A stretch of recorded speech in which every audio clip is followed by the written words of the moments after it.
yung internal audit. Ano po yung QAU, CPES at PCMA? Parating nababanggit. At sino ba in charge nito? Bakit kinailangan pa na magtatag ng Anti-Corruption Task Force? Pumalya ba lahat ng audit mechanism ninyo? Anyari dito sa mga QAU, nasa ilalim ng plantilla po ninyo, CPES, PCMA.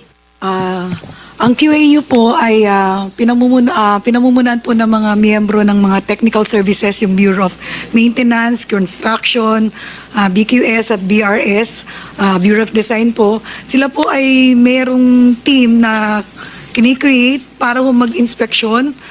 Meron po sa central office, meron din po sa regional office. Sa pagkakaalam ko po, the regional office are tasked to inspect yung mga project na district. Meron ang central office po. Hindi, nakakapagtaka kasi dahil may QAU, sinabi nga ninyo, kabahagi nito, may design, etc. Bakit sunod-sunod yung mga Kabagan Bridge disasters? Ano nangyari? Hindi dumaan yan sa QAU? Before you answer, let me acknowledge the presence of Senator Bongo. And also, Madam, with your indulgence, Mr. BIR, can we give you the go signal to already issue the LOA to the 15 companies represented and initially identified to have been allegedly implicated in this anomalous execution of flood control projects? Your Honor, You can take advantage of the presence. Maybe you can issue the LOA today as we speak. What I said earlier, Your Honor, there were companies that were already issued even before this hearing. I mean, the others who are not yet Not yet, issued, not but yet, they are Your Honor. here. You can take advantage. Thank you, Your Thank Honor. you, Senator. Yes, Yusek, please. Kinorek po ako ng aking mga kasamahan sa likod. Ang QAU daw po ay galing sa central office na umiikot para matignan. Pwede pong umikot siya kahit na ongoing pa lang yung project, pag-completed. Tama. Opo. Yun nga ang pagkaalam ko, kaya ako nagtataka bakit napasok yung technical services at saka design. Yung CPES at saka yung PCMA, pumalya ba lahat ng internal audit mechanisms ng DPWH ng sabay-sabay? Madam, Bakit nagkaganito? Your Honor, Madam Chair, yun pong CPES ay alam ko po GPPB ang gumagawa. GPPB. Pero alam ko DBM yun, di ba? Yung GPPB? Bakit biglang naging public work siya? Hindi po public works yata ang gumagawa ng CP, parang Contractors Performance Evaluation System. Yes. Pero kayo pa rin ang pinanggagalingan ng datos. Kayo rin ang nagre-report. Opo, kapag sila How ay does this work? Napaka-komplikado nito. Pati kayo, nabubulol na. Hindi. PCMA, ano naman yun? Yung PCMA po ay database ng DPWH. Kaya nga how do all these work together? At bakit tuloy-tuloy itong mga kapalpakan? Siguro hihingi ako ng impormasyon mula sa inyo at maliwanagan kami. Palibhasa ito lang ang kauna-unahang pagkakataon. And bakit kinailangan pa na ang Pangulo pa ang magsasabi ng 15 flag contractors? Tapos ngayon, meron tayong Anti-Corruption Task Force, meron pang Congress investigation na halos pinagtatawanan ng taong bayan kasi kayo rin ang gumawa, biglang tayo na rin ang mag-iimbestiga. Ano pa ang pinagkaiba nito sa sumbong sa Pangulo website? Katakot-takot na investigasyon, pwede ba kasuhan na? Kaya sabi nga ni Chairman na maglowa na yung BIR na yan. So maybe you can explain to us the internal audits, otherwise we have nothing to look forward to except continued failed flood-controlled projects. So, meron pa akong isang tanong na ito yung mahiwagang master plan, na ilang beses na natin tinatanong, hindi naman mag-uumpisa to sa zero. Alam naman natin, dekada 70 pa, meron ng Metro Manila Master Plan.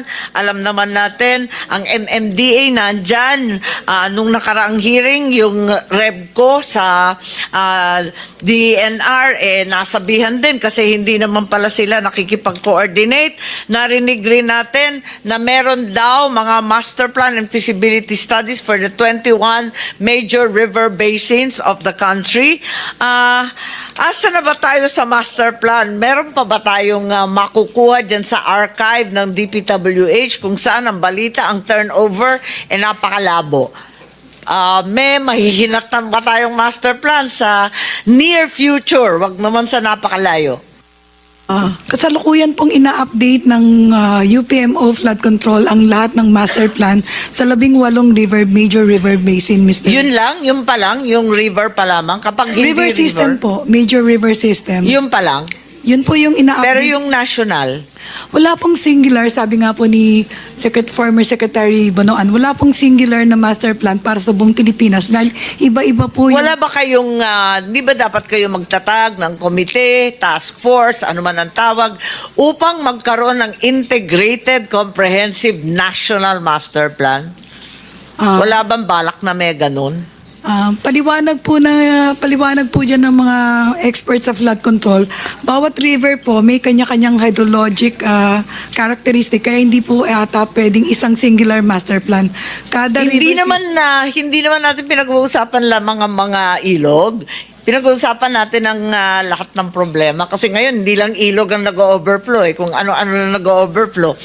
Kaya napunta tayo sa ilog at sa United National na ang sinasabi po ninyo hindi po pwede magkaroon ng iisa. Ano naman yung Unified Project Management Flood Control, hindi nagkakaisa. Alam natin, sang katutak na foreign financing, ang foreign financing umaabot na ng 42% ng ating budget, bilyon-bilyon ang World Bank na binigay sa ating mga projects. Sina-harmonize ba yan? Talaga bang may ginagawa tayong harmonization ng local projects, national projects, pati na rin yung ating bilyon-bilyon na mga foreign assisted projects sa flooding? Madam Chair, yung sa internal audit po, kung meron pong nandito po yung director ka na internal audit ng DPWH. Nandito, siguro po magandang kausapin natin o magsalita yung director ng UPMO, yung Unified Project Management Flood Control. Si Director Mon Ariola pa rin Nandito po yan. siya, opo. Siguro imbes na magsalita, mas maigi pang ipaliwanag niya kung ano ba ang nagagawa nitong bilyon-bilyon na hindi pa napapag-usapan kasi ang nakikita lamang namin yung nasa GAA. Paano pa yung bilyon-bilyon sa World Bank?